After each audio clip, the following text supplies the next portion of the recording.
లేటెస్ట్‌గా వచ్చిన 'big boss 9' update వచ్చేసి 'Pallavi Prashanth is to be part of 'big boss' season 9'. ఈసారి 'పల్లవి ప్రశాంత్‌ని' 'బిగ్ బాస్' సీజన్ 9 హౌస్‌లోకైతే ఎంట్రీ అయితే చేస్తారు. అండ్ ఇతను కొన్ని రోజులే హౌస్‌లోనైతే ఉంటారు. లైక్ మేబీ అది అఫీషియల్‌గానైతే డిస్క్లోజ్ చేయలేదు. లైక్ ఎన్ని డేస్ అని చెప్పేసి. కానీ 'పల్లవి ప్రశాంత్' అయితే ఖచ్చితంగా ఎంట్రీ అయితే ఇస్తాడు. ఎన్ని వీక్స్ ఉంటాడోనైతే తెలీదు.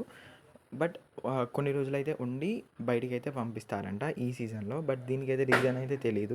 'బిగ్ బాస్' 7th రోజైతే యాజ్ యూజువల్‌గా మనకైతే గ్రాండ్ లాంచ్ అయితే జరగబోతుంది 'బిగ్ బాస్'. ఈసారి 'బజ్' ఇంటర్వ్యూకైతే చాలా పాపులర్ కంటెస్టెంట్స్‌ని అయితే తీసుకురాబోతున్నారు. అంటే ఇంటర్వ్యూ చేయడానికి హోస్ట్‌గా. లైక్ ఇంతకుముందు సీజన్ నుంచి కంటెస్టెంట్స్‌ని అయితే పిక్ చేస్తారు. కానీ ఈసారి ఒక పాపులర్ కంటెస్టెంట్ హోస్ట్‌గానైతే రాబోతున్నారంట. సో, అదైతే కన్ఫర్మ్ అయింది. వాళ్ళ నేమ్ అయితే ఇంకా రాలేదు. వాళ్ళ నేమ్ రాగానే మీకైతే ఛానల్‌లో అప్డేట్ అయితే ఇస్తాను. సో, వాటన్నిటి కోసం సబ్స్క్రైబ్ చేసుకొని రెడీగా ఉండండి. సో దట్ మీకైతే అప్డేట్స్ అనేవి తొందరగా రీచ్ అవుతాయి నోటిఫికేషన్ ద్వారా. 'బిగ్ బాస్' 7th మనకైతే గ్రాండ్ లాంచ్ అయితే జరగబోతుంది. అది సీజన్ స్టార్టింగ్ డేట్. అండ్ ఇంకా సింగర్ 'శ్రీతేజ' అయితే అఫీషియల్‌గా కన్ఫర్మ్ అయితే అయిపోయాడు. ఇంకొంతమంది కంటెస్టెంట్స్ అయితే క కన్ఫర్మ్ అయ్యాడు. ఆ లిస్ట్ అనేది నేను ఛానల్‌లో ఆహ్, అప్లోడ్ అయితే చేస్తాను.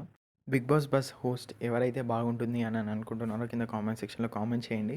అండ్ 'పల్లవి ప్రశాంత్‌ని' ఇంట్రడ్యూస్ చేయడం ఈ సీజన్‌లో అది కూడా కొన్ని రోజుల వరకే మీకెలా అనిపిస్తుంది? లైక్ మీకు మీ ఇన్‌సైట్స్ ఏంటో కింద కామెంట్ సెక్షన్‌లో కామెంట్ చేయండి. అసలు వాళ్ళు 'పల్లవి ప్రశాంత్‌ని' ఎందుకు తీసుకొస్తున్నారు అని చెప్పేసి. సో, ఇదే ఈ అప్డేట్ అయితే. మళ్ళీ వచ్చే వీడియోలో ఇంకో అప్డేట్‌తో కలుద్దాం.